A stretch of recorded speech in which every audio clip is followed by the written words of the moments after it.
नमस्कार, मेरा नाम गौरव अग्रवाल है और आप देख रहे हैं अड़ी, क्योंकि हमें है देश की पड़ी।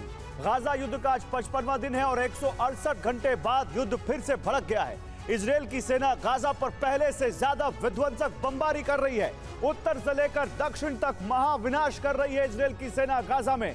और इसी बीच एक ऐसा प्लान सामने आया है जो गाजा को एक दो नहीं बल्कि 3000 टुकड़ों में बांट देगा, तोड़ देगा गाजा को 3000 टुकड़ों में। यानी गाजा युद्ध के आज ये दो नंबर, 168 घंटे और 3000 टुकड़ों का यूएस प्लान। आज ये दो नंबर बहुत बड़ी खबर है। गाजा युद्ध की सबसे बड़ी खबर इन दो नंबर्स में है और इन दोनों को मैं आपके सामने रखूंगा अभी एक एक करके। सबसे पहले 168 घंटों की बात करते हैं, क्योंकि 168 घंटों के युद्ध विराम के बाद गाजा में भीषण संग्राम दोबारा शुरू हो चुका है। लेकिन पहले ये नंबर्स देखिए आपके सामने, 3000 टुकड़े, 3000 टुकड़े। ये जो गाजा पट्टी आप मेरे ठीक सामने देख रहे हैं, ये 3000 टुकड़ों में बट जाएगी। ये 3000 टुकड़ों में गाजा पट्टी बट जाएगी। यानी 168 घंटे बाद इजराइल का एक ऐसा प्लान सामने आया है जो गाजा को 3000 टुकड़ों में बांट देगा। अभी देखिए जो छोटे छोटे ब्लॉक आप देख रहे हैं, 365 स्क्वायर की तो ये पट्टी है। 365 स्क्वायर किलोमीटर में अगर ये पट्टी है तो 3000 टुकड़ों में देखिए 1 स्क्वायर किलोमीटर भी नहीं आएगा। सोचिए वो 23 लाख लोग इन 3000 टुकड़ों में कैसे रहेंगे, कहां रहेंगे, आज ये सब आपको बताएंगे। लेकिन पहले आप ये रिपोर्ट देखिए हमारी। ये रिपोर्ट बहुत अहम है क्योंकि 168 घंटे के युद्ध विराम के बाद गाजा में भीषण संग्राम शुरू हो चुका है। आज सुबह 10:30 बजे गाजा में बम वर्षा का दूसरा राउंड शुरू होने से ठीक पहले की ये 5 अहम घटनाएं और बयान आपको दिखाते हैं। ये बहुत अहम है। गाजा में मौजूद हमास के नेता याह्या सिनवार ने 7 अक्टूबर के हमले के बाद पहला सार्वजनिक बयान दिया है। इसमें उसने 7 अक्टूबर को सिर्फ एक रिहर्सल बताया है। तो ईरान के supreme leader Ayatollah Ali Khamenei ने सिनवार के बयान को आगे बढ़ाते हुए इजरायल और अमेरिका को बड़ी धमकी दी और कहा कि अल अक्सा तूफान फिर दोहराया जाएगा। आपको बता दें कि हमास ने इजरायल पर 7 अक्टूबर के हमले को अल अक्सा स्टॉर्म नाम दिया था। इस बीच एक ऐसी खबर सामने आई है जो पूरी दुनिया को चौंकाने वाली है। खबर है कि हमास का हेडक्वार्टर कतर की राजधानी दोहा से ईरान शिफ्ट हो रहा है। ये बहुत बड़ी खबर है, इस बारे में आगे एनालिसिस करेंगे। लेकिन खबर तो यह भी है कि दुनिया की नजर इजरायल और हमास युद्ध पर है और इसकी आड़ में ईरान ने अपने परमाणु कार्यक्रम को तेज कर दिया है। इस पर अब IAEA के महानिदेशक राफेल ग्रॉसी ने दुनिया को ईरान की परमाणु ख्वाहिशों को नजरअंदाज नहीं करने की चेतावनी दी है। वो कुछ संकेतों में बड़ा कह रहे हैं और इस चेतावनी के बीच अमेरिका ने इजरायल को बड़ी नसीहत दी है। इजरायली दौरे पर अमेरिकी विदेश मंत्री एंटनी ब्लिंकन ने 2 टूक कहा है कि इजरायल के पास अब महीनों का वक्त नहीं बल्कि कुछ हफ्तों का समय है। समझिए, आप बिटवीन द लाइंस पढ़ने की कोशिश कीजिए, क्योंकि इजरायल ने जिस तरह से उत्तरी गाजा में जंग लड़ी उसी तरह से दक्षिणी गाजा में नहीं लड़ सकता, यह कहा ब्लिंकन ने। लेकिन इन सब के बारे में बात करें, अपने मेहमानों से इस बारे में हम एनालिसिस करें। आज एक बेहद खास मेहमान जुड़ रहे हैं, उनसे भी बात करें। उससे पहले ये कुछ तस्वीरें, कुछ वीडियोस देखिए। नॉर्थ गाजा से एक तस्वीर आ रही है। नॉर्थ गाजा में बिल्कुल नए हमले की तस्वीर आपको दिखाता हूं मैं। ये देखिए, ये सीज फायर टूटने के बाद की तस्वीरें हैं, यानी बिल्कुल ताजा तस्वीरें हैं। ये नया हमला नॉर्थ गाजा में इजरायल ने किया है। धुआं देखिए, बमबारी देखिए और समझिए कि इजरायल कैसे महाविनाश मचा रहा है गाजा में।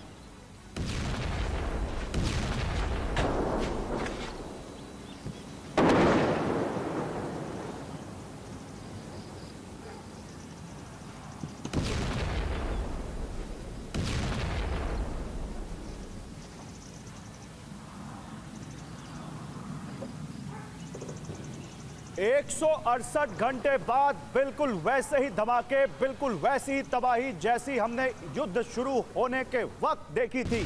नॉर्थ गाजा में बिल्कुल वैसे ही तस्वीरें सामने आई है 168 घंटे के बाद। ये राफा बॉर्डर, यहां पर देखिए वही तस्वीरें जैसे मानो युद्ध अभी शुरू हुआ हो। 7 अक्टूबर के बाद जिस इंटेंसिटी के साथ इजरायल घुसा था गाजा की तरफ, जिस इंटेंसिटी के साथ हमले शुरू किए थे, उसने वही तस्वीरें 168 घंटे के बाद दिख रही हैं। अभी नॉर्थ गाजा आप देख रहे थे, ये साउथ गाजा है। ये राफा बॉर्डर है जहां पर इजरायल ने कुछ इस तरह से अटैक किया है। एक और तस्वीर, राफा बॉर्डर पर इजरायली अटैक के बाद खान यूनिस में भारी बमबारी की।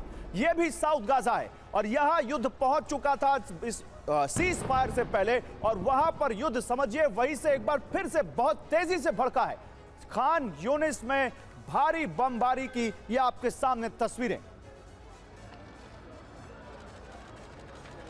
168 घंटे मानो इजराइल ने तैयारी करके रखी हो कि वो टारगेट करके रखे हो इलाके, आखिर कहां बम बरसाने हैं, और वो देखिए चुन चुन कर वो मार रहा है। इजराइल के रिहायशी इलाके में इस बीच हमास का रॉकेट अटैक भी हुआ है। ऐसा नहीं है कि खाली इजराइल ने हमले किए हैं, हमले हमास ने भी किए हैं। हमले हमास की तरफ से होने के बाद ही ये सीज़फायर टूटा, ये आरोप भी इजराइल ने लगाया है। लेकिन धू धू कर जलती ये कार बता रही है कि हमास के रॉकेट अभी भी इजराइल की धरती तक पहुंच रहे हैं।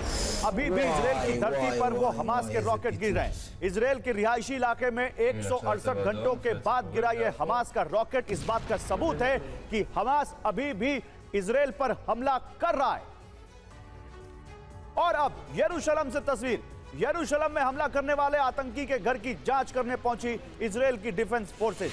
ये तस्वीरें उसकी है, और ये तस्वीर जरा आप ध्यान से देखिए, किस तकनीकी कौशल के जरिए, कितनी हाईटेक तरीके से दीवारों का स्कैन किया जा रहा है, दीवारों में ड्रिल की जा रही है।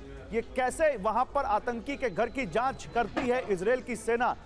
ये देखिए कैसे यहां पर ऊपर भी जो जैसे यहां आप देख सकते हैं दुछत्तियां जो घर में होती हैं, वहां पर कैसे यहां मशीनों के जरिए चेकिंग की जा रही है। इतने हाईटेक तरीके से, इतने हाईटेक इक्विपमेंट से लैस ये इजराइल की सेना एक भी लूप होल यहां नहीं छोड़ना चाहती। एक आतंकी के घर की जांच कैसे इजराइल की सेना करती है, और चाहे वो दीवार के पहले हो या दीवार के बाद हो, किसी को नहीं छोड़ती इजराइल की सेना। देखिए कैसे ड्रिल किया जा रहा है इसको। और गाजा युद्ध और टाइमिंग के मुताबिक आए 5 बयान साफ तौर पर बता रहे हैं कि गाजा युद्ध 7 दिन की शांति के बाद और घातक होकर लौट कर आया है। 168 घंटे तो शांति से बीते, लेकिन अब 168 घंटे बाद विनाश का नया वर्जन आ गया है। 7 दिन बाद और घातक होकर लौटा है यह युद्ध। गाजा पर अमेरिका ने विध्वंसक प्लान बना लिया है, और 168 घंटे बाद विनाश का यह नया वर्जन आप देख रहे हैं इस वक्त। और गाजा पर अमेरिका का विध्वंसक प्लान भी अब आपके सामने हम रखने वाले हैं। गाजा के 3000 टुकड़े करने जा रहा है अमेरिका और इजराइल।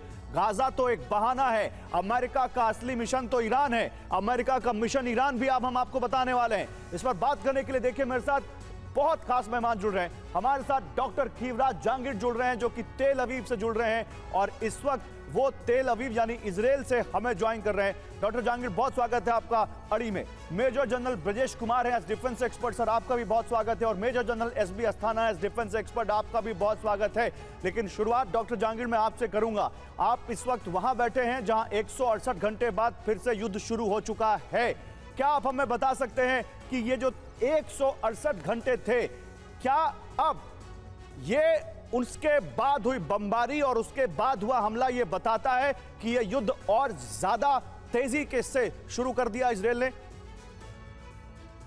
शुक्रिया गौरव।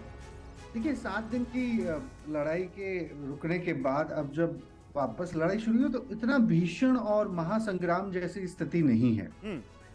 एंथनी ब्लिंकन जब यहाँ थे तो उन्होंने साफ इजराइल से कहा कि आप साउथ गाजा में लोगों को, आम लोगों को बचाने की जिम्मेदारी आपकी होगी। मेरे ख्याल से इजराइल की मुश्किल अभी भी वही है जो आज से 10 दिन पहले थी। इजराइल के लिए अपने बंदियों को छुड़ाना जरूरी है, पर वो हमास की आज की मांग को नहीं मान रहे हैं, क्योंकि हमास इस समय एक बहुत ही ज्यादा बड़ी, एक के बदले 10 जो उनके बंदी इजरायली जेलों में बंद है उनको छुड़ाने की बात कर रहा है।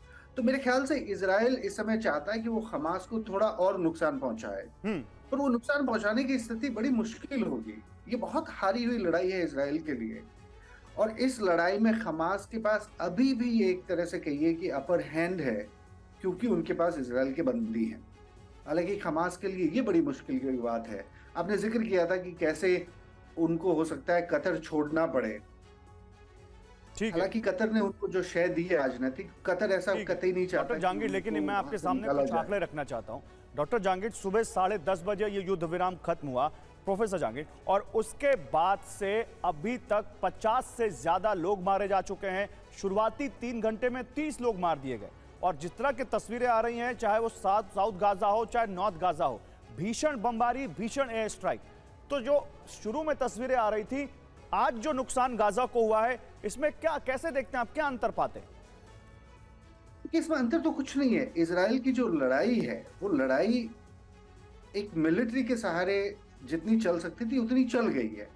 अब आप बिना लोगों को मारे साउथ गाजा में नहीं जा सकते, और वहीं इजराइल की सबसे बड़ी मुश्किल है। मेरे ख्याल से इजराइल बहुत बहुत मुश्किल बैक स्टेप पे है, और हमास के ऊपर तय होता है कि वो कितनी राजनीतिक दबाव में आके एक मॉडरेट सीज फायर की बात को वापस मानता है। कतर के साथ अभी भी बात हो रही है। इजराइल के राष्ट्रपति इस वक्त दुबई में है, और अरबों नेताओं की, इजराइल के नेताओं के साथ खुली बातचीत हो रही है। वो बिल्कुल चाहते हैं कि हमास का सफाया हो गाजा से। अरब के देश नहीं चाहते कि हमास यहाँ से काम करे या कहीं से काम करे। मतलब डॉक्टर जहांगीर, फिर तो ये बात कह सकते हैं ना कि इजराइल उसी इंटेंसिटी से गाजा में बमबारी कर रहा है, युद्ध उसी इंटेंसिटी से वापस आया है, उसी तेजी के साथ यहां पर हमले हो रहे हैं और उसी तरह से गाजा में नुकसान हो रहा है। और अब तो युद्ध तीन मोर्चों पर, लेबनान, यमन और गाजा के मोर्चे पर अब यहां पर शुरू होता दिख रहा है। इस 168 घंटे के युद्धविराम के बाद मैं अपने और भी मेहमानों के पास जाऊंगा। मेरे साथ यहां पर जनरल अस्थाना है। जनरल अस्थाना, तो क्या ये माने कि अब ये सीज फायर की सारी संभावनाएं खत्म और अब गाजा युद्ध 2.0 और उसी इंटेंसिटी के साथ शुरू? बिल्कुल। अभी इजराइल के सामने जो मुसीबत है वो ये है कि टाइम कम है और उन्हें जो भी हासिल करना था, जैसा कि वो कह रहे हैं कि हमें हमास का सफाया करना है, वो उन्हें जल्दी करना पड़ेगा। और उनकी मुसीबत ये भी है कि होस्टेज अभी भी उनके पास हैं, हमास के पास, उनको छुड़ाना भी है। और एक और परेशानी है इजराइल की जो बाहर ज़्यादा अभी तक बाहर नहीं आई है, वो ये है कि जब उन्होंने 3 लाख सोल्जर जमा किए थे, तो इजराइल में परमानेंट फौज नहीं है, तो ये सोल्जर हैं, ये सारे के सारे देश का काम कर रहे हैं। अब सब कुछ ठप पड़ा हुआ है, सारी इकोनॉमिक एक्टिविटीज ठप पड़ी, क्योंकि ये सारे के सारे मोबिलाइज होकर बैठे हुए हैं। तो अगर ये बढ़ता जाता है सीज फायर, तो ये लोग ना तो हमास को बर्बाद कर पाएंगे और ना ही ये देश का काम कर पाएंगे। तो उन्हें यह भी जल्दी मची हुई है कि जल्दी ये खत्म हो और हम आगे बढ़ें। अभी अमेरिका की भी मुसीबत है और अमेरिका उनको बोल रहा है कि भाई आप कीजिए। अमेरिका ने, ब्लिंकन ने ये नहीं बोला कि आप लड़ाई बंद कीजिए। ब्लिंकन सिर्फ ये कह रहे हैं सॉरी कि आप जितनी सिविल लोग की कैजुअलिटी जो है वो कम कीजिए, इस किस्म से आप आगे जाइए। ठीक है।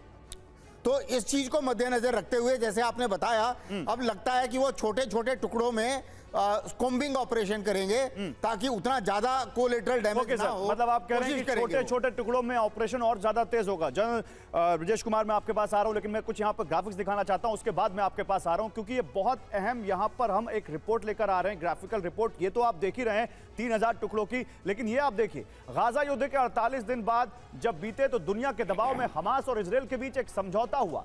समझौता 7 दिनों तक चला, लेकिन जैसे ही ये समझौता खत्म हुआ, 7 दिनों का ये समझौता, उसकी डेडलाइन खत्म हुई, उसके बाद कैसे इजराइल वापस लौट कर आया उसी लाइन पर, उसी फॉर्मूले पर जो वो गाजा के साथ पिछले कुछ 50 दिनों में करता रहा, वो आपको दिखाते हैं। दोनों तरफ से हमले शुरू हो गए। हमास ने स्डेरोट, नेतिवोत सहित कई इजराइल के रिहायशी इलाकों में रॉकेट दागे, जिसके जवाब में इजराइल ने उत्तर से दक्षिण गाजा तक, जैसे अल करारा, राफा, जियोनिस्ट और खान यूनिस में ताबड़तोड़ स्ट्राइक करके तबाही मचा दी है। ये देखिए, गाजा में, साउथ गाजा में तबाही मचा दी है यहां पर इजराइल ने, और हमास भी हमले कर रहा है इस वक्त वहां पर, जो नॉर्थ गाजा के पास स्डेरोट का इलाका है, जहां 7 अक्टूबर को सबसे पहले हमास के लड़ाके पहुंचे थे। लेकिन गाजा से हमास के अटैक के बाद इजराइल का प्रतिशोध ये साफ बता रहा है कि इजराइल ने गाजा को मिटाने का प्लान बना लिया है।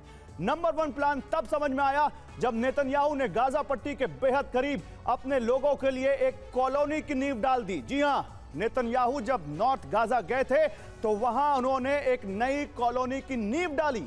जबकि दूसरा प्लान यह है कि गाजा के शेख रादवान इलाके को इजरायली फौज ने घेर लिया है और अब नो मैंस लैंड बनाने की कोशिश हो रही है। फिलहाल ऑपरेशन का दायरा 2 से 3 किलोमीटर का है, लेकिन ये इस इलाके में धीरे धीरे बढ़ेंगे। वही इजराइल ने गाजा के 3000 टुकड़े का प्लान बना लिया है और ये तीसरा प्लान है, 3000 टुकड़ों का प्लान।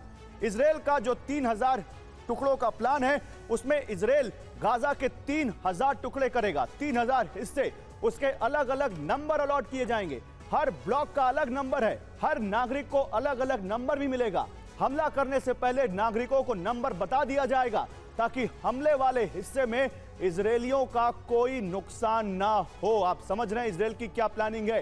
3000 टुकड़े और वहां पर कैसे इजरायल के लोगों को बसाने की कोशिश। लेकिन इसी बीच एक और हमारे पास ग्राफिकल रिपोर्ट है, वो भी देख लीजिए, फिर अपने मेहमान के पास जाते हैं। देखिए, इजरायल ने गाजा के अलावा वेस्ट बैंक के कई इलाकों को भी टारगेट किया हुआ है, जिसमें यरूशलेम, जनीन, रामल्ला जैसे इलाके हैं। और इससे साफ पता चलता है कि इजरायल रुकने वाला नहीं है। एक तरफ हमने गाजा की बात की, अब ये वेस्ट बैंक के जो इलाके हैं यहां भी युद्ध पहुंच रहा है। एक बड़ी खबर आ रही है, वो बता दूं मैं आपको, उसके बाद मैं अपने मेहमानों के पास जाता हूं। कतर के अमीर से प्रधानमंत्री नरेंद्र मोदी ने दुबई में मुलाकात की है। ये बहुत बड़ी खबर है क्योंकि गाजा युद्ध में कतर का रोल बहुत अहम है। जो 7 दिनों का युद्ध विराम हुआ उसमें कतर सबसे बड़ा प्लेयर था और वहां दुबई में शेख तमीम से मिले पीएम मोदी। कतर के ये अमीर हैं और ये गाजा युद्ध के बीच ये मुलाकात बहुत अहम है क्योंकि दुनिया के कई देशों ने कहा कि प्रधानमंत्री नरेंद्र मोदी ये युद्ध रुकवा सकते हैं। इसी बीच एक और बड़ी मुलाकात हुई है प्रधानमंत्री नरेंद्र मोदी की दुबई में। पीएम मोदी इजरायल के राष्ट्रपति से भी मिले हैं। दुबई में पीएम मोदी की मुलाकात इसाक हरजोग से हुई है, जो कि इजरायल के राष्ट्रपति हैं। 7 अक्टूबर के हमले पर पीएम ने अपनी संवेदनाएं व्यक्त की। पीएम ने बंधकों की रिहाई का स्वागत किया। मानवीय मदद और बातचीत से समाधान पर प्रधानमंत्री नरेंद्र मोदी ने जोर दिया।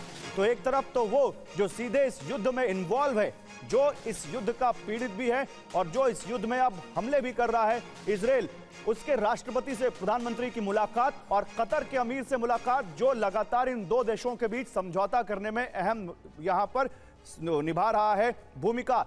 जनरल ब्रजेश कुमार, आपको लगता है प्रधानमंत्री नरेंद्र मोदी की ये 2 मुलाकातें इस गाजा युद्ध में बहुत अहम है? पहले तो गौरव, मुझे अपने स्टूडियो में बुलाने के लिए धन्यवाद। शुक्रिया सर। ये जो युद्ध चल रहा है, युद्ध कोई एक सॉल्यूशन नहीं होता, युद्ध एक मीन्स है। जो भी सॉल्यूशन होता है वो डिप्लोमेटिक तरीके से होता है, बैठ के बातचीत करके। तो आज आपने सवाल पूछा कि जो अहम मीटिंग चल रही है क्लाइमेट चेंज की वजह से, यहाँ देश विदेश के नेता मिल रहे, स्वाभाविक है इस विषय पे चर्चा जरूर होगी और काफी डीपली हुई होगी। और ये भी जानते हैं कि ये हो रहा है मिडिल ईस्ट के यूएई के अंदर, जो पूरा मुस्लिम देशों का एक संगठन है। संगठन तो हम कह सकते हैं, लेकिन ये हमें भी पता है कि उसमें कितनी दीवारें आपस में, कितनी उन्हें दरारें पड़ी हुई हैं। ट्रू।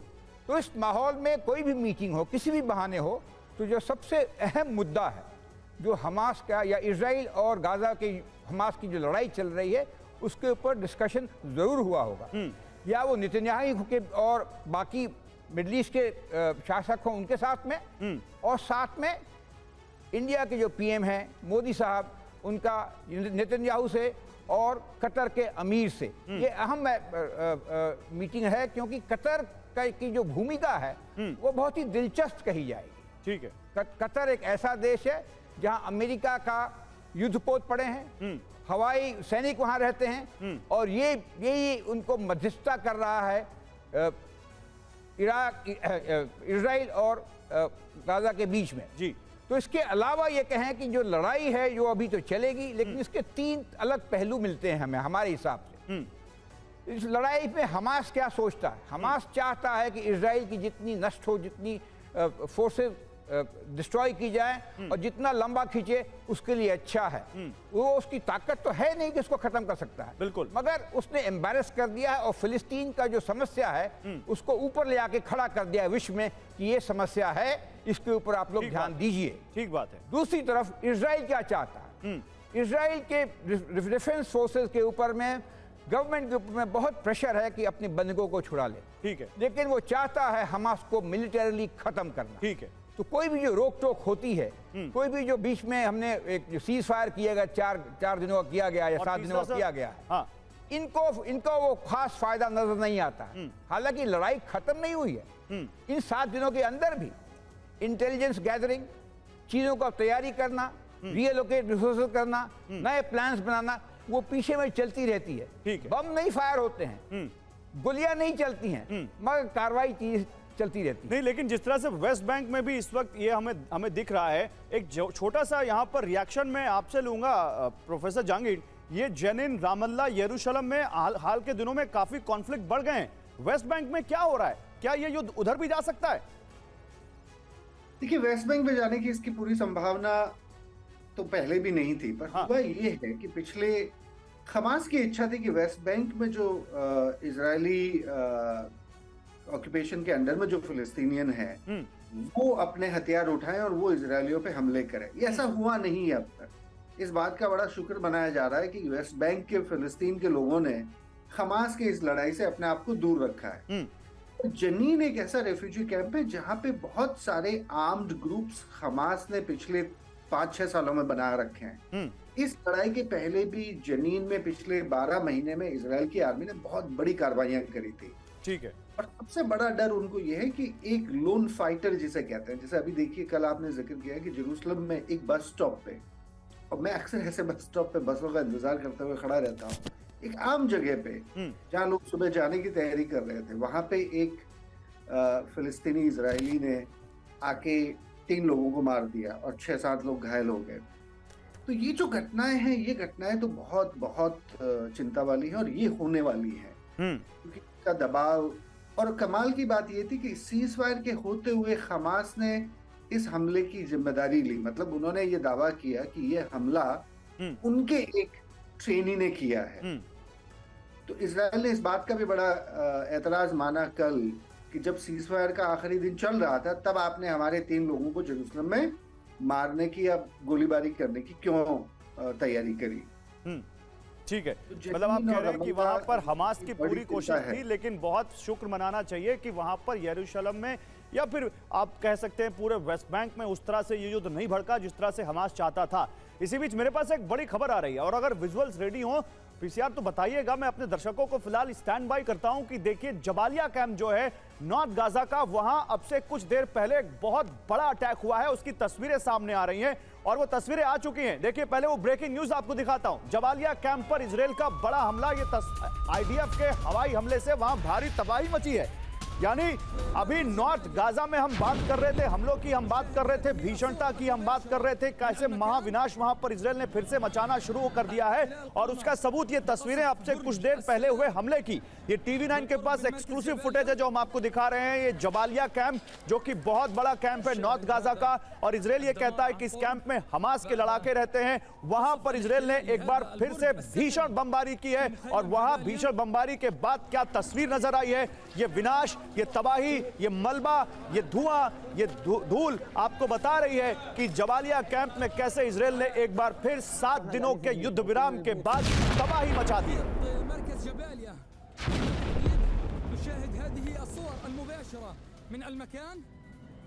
ये तस्वीरें गाजा की हैं। 168 घंटे के युद्ध विराम के बाद शुरू हुई इजराइल की बमबारी की हैं।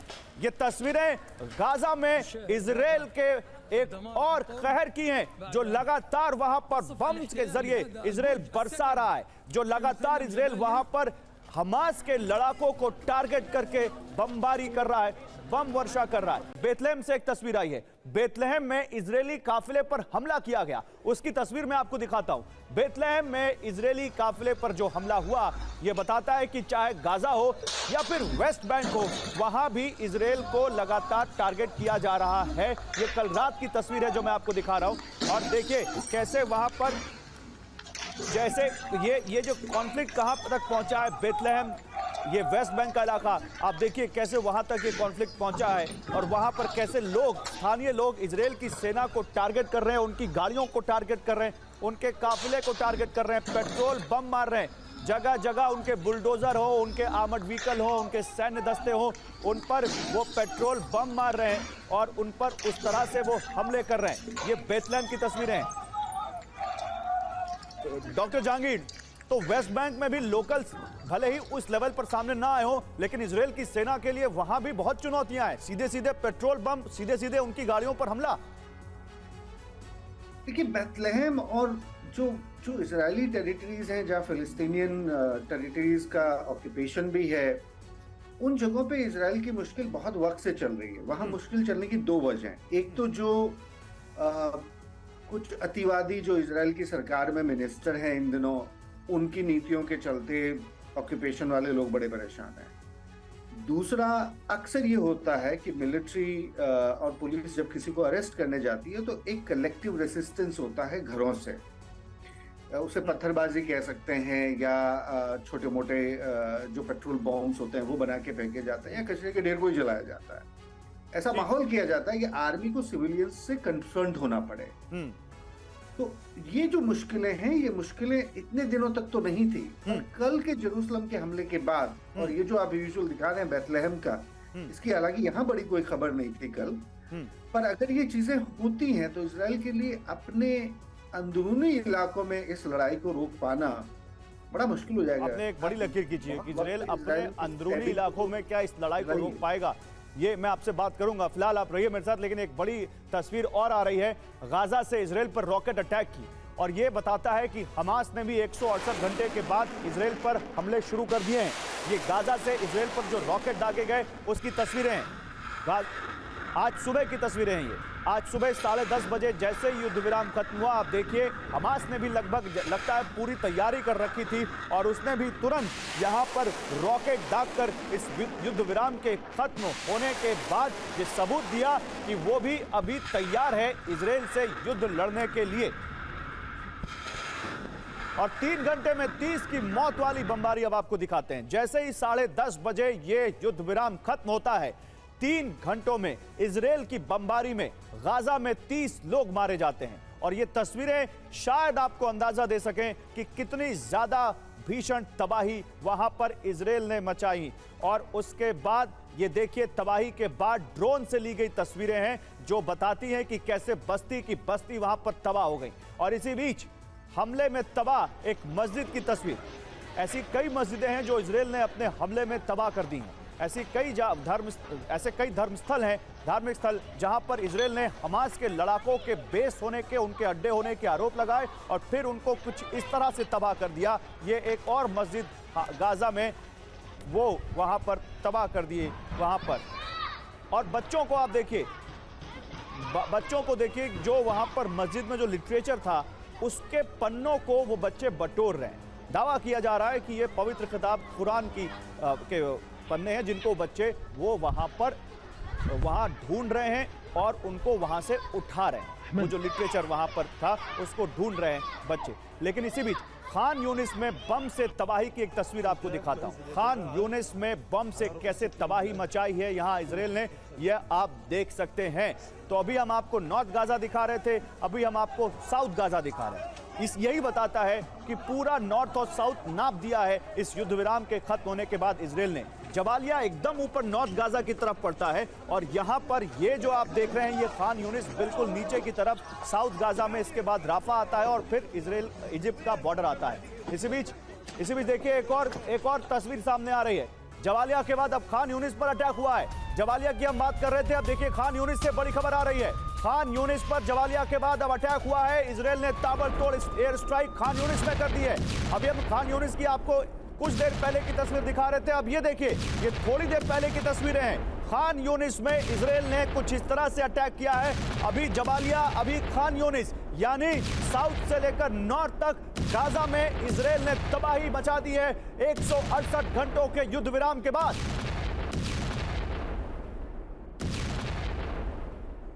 तो गाजा की जंग अब ईरान और अमेरिका के युद्ध में भी बदलती दिख रही है। क्यों, आपको अभी पता चलेगा। हमास के खिलाफ जंग के दूसरे संस्करण की शुरुआत से पहले अमेरिकी विदेश मंत्री एंटनी ब्लिंकन इजराइल में थे। यहां उन्होंने इजरायली वॉर कैबिनेट की बैठक में हिस्सा लिया, प्रधानमंत्री समेत सारे बड़े मंत्रियों और विपक्ष के नेता से मुलाकात की, खुद इसकी तस्वीरें शेयर की और फिर यूएई रवाना हो गए। युद्ध के बीच अमेरिकी नेताओं के इजराइल दौरे से ऐसा लगता है कि वो इजराइल पहुंचकर उसके युद्ध का सॉफ्टवेयर अपडेट करते हैं। ब्लिंकन हर हफ्ते, हर 10 दिन के बाद वहां पहुंचते हैं और उसके बाद युद्ध में कुछ नया मोड़ आता है, नई रणनीति जैसे वो बनाते हैं, आदेश देते हैं और फिर मध्य पूर्व के अरब देशों की यात्रा पर रवाना हो जाते हैं। अमेरिका के विरोधी तो ये भी कहते हैं कि लगता ऐसा है जैसे अमेरिका ने इजराइल को अरब की तबाही का ठेका दिया हो और अरब की तबाही के लिए इजराइल को किराए पर ले लिया हो। इजरायल और हमास में 7 दिन के युद्ध विराम के बाद युद्ध दोबारा शुरू हो चुका है। युद्ध विराम में कतर का बड़ा रोल था, लेकिन युद्ध विराम आगे नहीं बढ़ा तो अब खबर है कि अमेरिका कतर से नाराज हो गया है। अभी कतर में ही हमास का हेडक्वार्टर है। कतर की राजधानी दोहा में ही इस्माइल हानिया समेत हमास के टॉप लीडर्स, बड़े नेता वहां रहते हैं और मध्य पूर्व में अमेरिका का सबसे बड़ा सैन्य बेस भी कतर ही है। अब अमेरिका ने कतर को दोहा से हमास का हेडक्वार्टर हटाने का आदेश दिया है और ऐसा नहीं करने पर अमेरिका ने कतर को गैर नेटो सहयोगी का दर्जा छीनने और आतंकवाद के मददगार का तमगा देने की चेतावनी दी है। ऐसे में अब चर्चा है कि हमास का हेडक्वार्टर कतर से ईरान शिफ्ट हो सकता है, क्योंकि हमास का सबसे बड़ा समर्थक ईरान है। और ऐसे में अगर ऐसा हुआ तो क्या इराक और अफगानिस्तान की तरह ईरान पर भी अमेरिका सीधा हमला करेगा? यह बड़ा सवाल है। जनरल अस्थाना, आपको लगता है कि ये वाकई अमेरिका का मिशन ईरान है जो वाया गाजा वो पूरा कर रहे हैं? देखिए, अमेरिका का कतर से नाराज होना जायज़ है, क्योंकि कतर ने पहले भी हमास की मदद की है और उनका हेडक्वार्टर उधर है। तो इसलिए अमेरिका की चेतावनी जो है वो इस किस्म से है और कतर के लिए भी, हमास के लिए भी ईरान से अच्छी कोई जगह नहीं है। लेकिन इतना मैं नहीं, इसको थोड़ा प्रीमैच्योरली कहा जाएगा कि अमेरिका ईरान से लड़ने की चाहत रखता है, क्योंकि ईरान से लड़ना उसके हक में नहीं है। और मुझे नहीं लगता कि अमेरिका ईरान में इस समय इन्वॉल्व होना चाहेगा, जबकि यूक्रेन युद्ध चल रहा है, इजराइल हमास लड़ाई ऑलरेडी चल रही है और खाड़ी की लड़ाई एक नए, उसका एक नया एंगल है और उसके नए डायमेंशन है। मुझे नहीं लगता कि वहाँ तक अमेरिका जाना चाहेगा। लेकिन जहाँ तक कतर का सवाल है, कतर को भी अभी थोड़ी नाउमीदी हुई है, क्योंकि उसकी जो मध्यस्थता है उसके ऊपर भी सवालिया निशान लग गया है, क्योंकि वो आगे बढ़ नहीं पाई ठीक से। और अभी जो ये लड़ाई की जो गति आगे चल रही है, इसमें अब ये मुसीबत ये है कि एक बार लड़ाई शुरू होती है तो ये कहना कि भाई आप सिविलियन कैजुअलिटी कम हो, ये मुश्किल हो जाता है। और अगर ठीक है, लेकिन जनरल अस्थाना, आपने कहा कि लड़ाई अमेरिका के हक में नहीं है। अक्सर कहते हैं कि लड़ाई तो किसी के हक में नहीं होती सर, लेकिन लड़ाई तो फिर भी होती है। लेकिन चलिए, मैं आता हूं आपके पास, आपसे और बात करूंगा, लेकिन इसी बीच देखिए एक तस्वीर आ रही है। साउथ गाजा में सुरंग के ऊपर इमारत पर अटैक हुआ है और वो तस्वीर मैं दिखाना चाहता हूं। वो तस्वीर देखिए, सुरंग एक बार फिर से सुर्खियों में। साउथ गाजा में सुरंग के ऊपर इमारत पर अटैक, यानी इजरायल ने यह टारगेट किया कि इस इमारत को इसलिए गिराना है क्योंकि इसके नीचे हमास की सुरंग है, और उसके बाद टारगेटेड अटैक किया गया और इमारत पर कैसे हमला किया इजरायल ने, आप इन तस्वीरों में देखिए। ये साउथ गाजा है, ये नॉर्थ गाजा नहीं है। नॉर्थ गाजा में तो ऐसे बहुत कम इलाके बचे होंगे जहां इस तरह की आपको इमारतें दिखेंगी, क्योंकि भीषण बमबारी से लाखों इमारतों को नुकसान पहुंचा है।